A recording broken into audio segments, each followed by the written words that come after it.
Hello friends, कैसे हैं आप सब। तो डियर, आज का जो क्लास है हम लोगों का झारखंड की जनजाति का है। झारखंड की 32 जनजाति, ये ऑलरेडी जो है बहुत ही लंबा चौड़ा टॉपिक है और एक ही क्लास में इस टॉपिक को करना पॉसिबल नहीं है। तो इसलिए हम लोग जो है इसके छोटे छोटे पार्ट डिस्कस किए हैं, जो कि ये आपका क्लास जो रहेगा कंटिन्यू रहेगा। तो चलिए हम लोग स्टार्ट करते हैं आज का जो क्लास है। तो पहला क्वेश्चन है आपका कि उड़ावों के पूर्वजों की आत्मा का निवास स्थान क्या कहलाता है। सरनाम, पूर्व जातमा या देशावली, तो या इनमें से कोई नहीं। तो जो पूर्वजों का निवास स्थान होता है ना, उसको हम लोग क्या कहते हैं, आपका शासन कहते हैं। क्या कहते हैं? शासन कहते हैं। तो आंसर क्या हो जाएगा? आंसर डी हो जाएगा। ठीक है।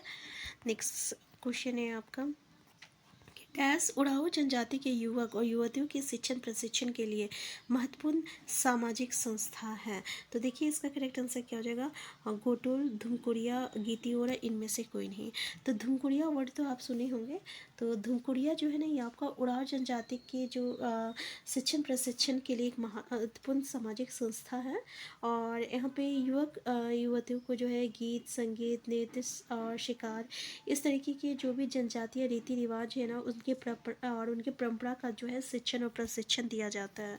तो धुमकुड़िया याद रखिएगा उड़ाव जनजाति का है। नेक्स्ट है आपका, धुमकुड़िया के संबंध में कौन सा कथन असत्य है। पहला, धुमकुड़िया में युवक एवं युवतियों के लिए अलग अलग प्रबंध होते हैं। नेक्स्ट है, धुमकुड़िया में युवकों के लिए पेड़ एड़पा तथा यूरोपी के लिए जोग एड़पा कार्य करती है। नेक्स्ट है, जोग एड़पा को धांगर कुड़िया भी कहा जाता है। तो देखिए इसमें से कौन सा करेक्ट जो है स्टेटमेंट जो है आपका गलत है। तो देखिए युवक युवतियों के लिए जो है अलग अलग प्रबंध होता है। ठीक है, ये बिल्कुल सही है। तो युवकों के लिए जो होता है ना, युवकों के लिए, इसको हम लोग क्या कहते हैं? इसको हम लोग जोग एड़पा कहते हैं। ठीक है। और जो युवतियों के लिए होता है ना, इसको हम लोग क्या कहते हैं? इसको हम लोग पेड़ एड़पा कहते हैं, जो कि यहाँ पे स्टेटमेंट उल्टा दे दिया हुआ है। इसलिए आंसर बी इसका करेक्ट आंसर हो जाएगा। ठीक है। नेक्स्ट क्वेश्चन है, इसका मतलब बाकी के जो स्टेटमेंट है ना, वो हमारा सही है। जैसे जोग एड़पा को हम लोग धांगड़ कुड़िया भी कहा जाता है। तो ये स्टेटमेंट आप याद रख सकते हैं। नेक्स्ट क्वेश्चन है, धुमकुड़िया के संबंध में कौन सा कथन सत्य नहीं है। पहला, जोग एड़पा के मुखिया को महतो या धांगड़ कहा जाता है। दूसरा है, पेल एड़पा की देखभाल करने वाली महिला को बड़की धांगड़िन कहा जाता है। और तीसरा है, धुमकुड़िया में प्रवेश जो है 15 या 16 वर्ष की आयु में मिलता है। कौन सा सत्य नहीं है? ये जो है बिल्कुल सही है। ठीक है ना। दूसरा जो है ना, पेल एड़पा की देखभाल करने वाली महिला को बड़की धांगड़िन कहते हैं, ये भी स्टेटमेंट सही है। लेकिन यहाँ पे देखिए कि धुमकुड़िया में प्रवेश जो है 15 या 16 वर्ष की आयु में मिलता है। ठीक है, ये जो स्टेटमेंट है ये आपका गलत स्टेटमेंट है, क्योंकि 15-16 वर्ष की आयु में नहीं मिलता है। याद रखिएगा, ये 10 या 11 वर्ष की आयु में मिलता है। ठीक है। और जब से ही वो विवाहित होते हैं ना, तो उसकी जो धुमकुड़िया की सदस्यता होती है ना, वो समाप्त कर दी जाती है। इसलिए आंसर सी जो रहेगा ये इसका करेक्ट आंसर होगा। नेक्स्ट क्वेश्चन है, धुमकुड़िया में प्रवेश कितने वर्ष की आयु में मिलता है। 5 से 6 वर्ष, 6 से 8 वर्ष, 8 से 9 वर्ष और 10 से 11 वर्ष। तो देखिए इसका करेक्ट आंसर क्या हो जाएगा? तो इससे पहले ही हम लोग डिस्कस किए कि 10 से 11 वर्ष में जो है इनको प्रवेश मिलता है, और जैसे ही वो विवाहित होता है तो उसकी सदस्यता समाप्त हो जाती है। ठीक है, आंसर डी हो जाएगा। नेक्स्ट क्वेश्चन है आपका कि धुमकुड़िया में प्रवेश निम्न में से किस समय होता है। सरहुल, कड़मा, सोहराई, क्रिसमस। आंसर क्या हो जाएगा? याद रखिएगा सरहुल के समय होता है। आंसर ए इसका करेक्ट आंसर है। नेक्स्ट क्वेश्चन है आपका, धुमकुड़िया में व्यय का भार किसके द्वारा शुल्क के रूप में दी वस्तुओं से होता है। झारखंड सरकार, उड़ाओं की सामाजिक संस्था, अभिभावकों को द्वारा, या इनमें से कोई नहीं। आंसर क्या हो जाएगा? तो जो अभिभावक देते हैं उन्हीं से होता है। ठीक है, आंसर क्या हो जाएगा? आंसर सी इसका करेक्ट आंसर हो जाएगा। ठीक है। नेक्स्ट क्वेश्चन है, मुंडा जनजाति के संबंध में कौन सा कथन सत्य है। पहला, मुंडा संस्कृत भाषा का शब्द है। मुंडा को कोल भी कहा जाता है। मुंडा अपने को होड़ो को कहते हैं। तो इनमें से कौन सा कथन सत्य है? तो देखा जाए तो ये सारे स्टेटमेंट सही है। तो याद रखिएगा, मुंडा अपने को होड़ो को कहते हैं, कोल भी कहा जाता है, और संस्कृत भाषा का शब्द है। नेक्स्ट क्वेश्चन है, मुंडा का अर्थ मुंडाओं की भाषा में क्या होता है। कोल, हुड़को और विशिष्ट व्यक्ति। तो आंसर क्या होगा?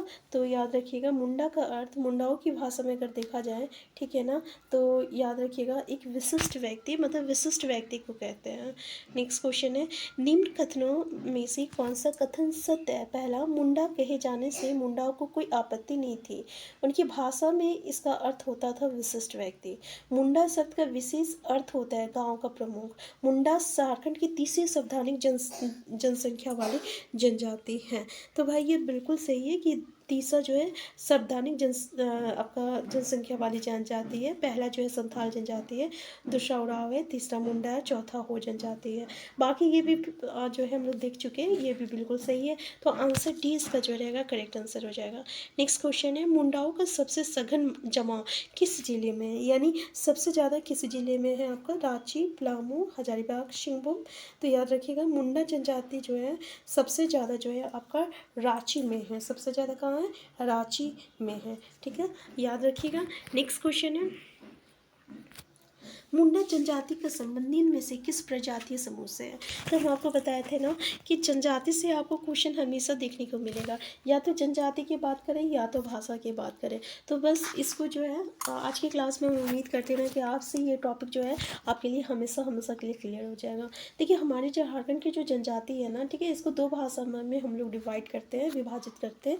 एक होती है द्रविड़न भाषा, दूसरा होती है आपका प्रोटो एस्ट्रोलॉइड होती है। ठीक है, आपका क्या होती है, एक होता है द्रविडियन होता है और दूसरा जो होता है ना ये आपका एस्ट्रोलॉइड होता है। ठीक है, एस्ट्रोलॉइड होता है। तो देखिए ये दो जनजाति में होती है, जिसमें कि अधिकतर जो भाषा होती है ना वो एस्ट्रोलॉइड से बिलोंग करता है। ठीक है, किससे करता है? एस्ट्रोलॉइड से बिलोंग करता है। और इस एस्ट्रोलॉइड को हम लोग प्री द्रविडियन भी कहते हैं। इस एस्ट्रोलॉइड समूह को हम लोग प्री द्रविडियन भी कहते हैं। ठीक है, तो ये द्रविडियन में ना आपका जैसे कि दो जनजाति होती है, एक उरांव जनजाति होता है और एक आपका पहाड़िया जनजाति होती है।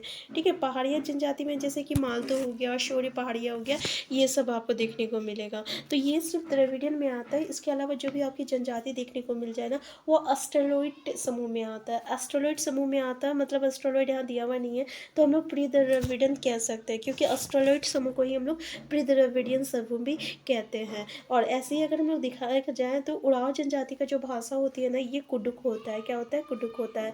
और पहाड़िया जनजाति में माल पहाड़िया, शौर्य पहाड़िया, इसकी जो जनजाति होती है ना, इस जनजाति का जो भाषा होता है ना इसको हम लोग क्या कहते हैं? इसको हम लोग मालतो कहते हैं। यानी कुडुक और मालतो जो होता है ये सिर्फ दो भाषा ऐसी है जो कि द्रविडियन भाषा में आता है। इसके अलावा अगर आपको कोई भी भाषा देखने को मिल जाए, कोई भी जनजाति देखने को मिल जाए, वो आपका किस में आता है? तो एस्ट्रोलॉइड में आता है। एस्ट्रोलॉइड में आता है मतलब प्री द्रविडियन में आता है।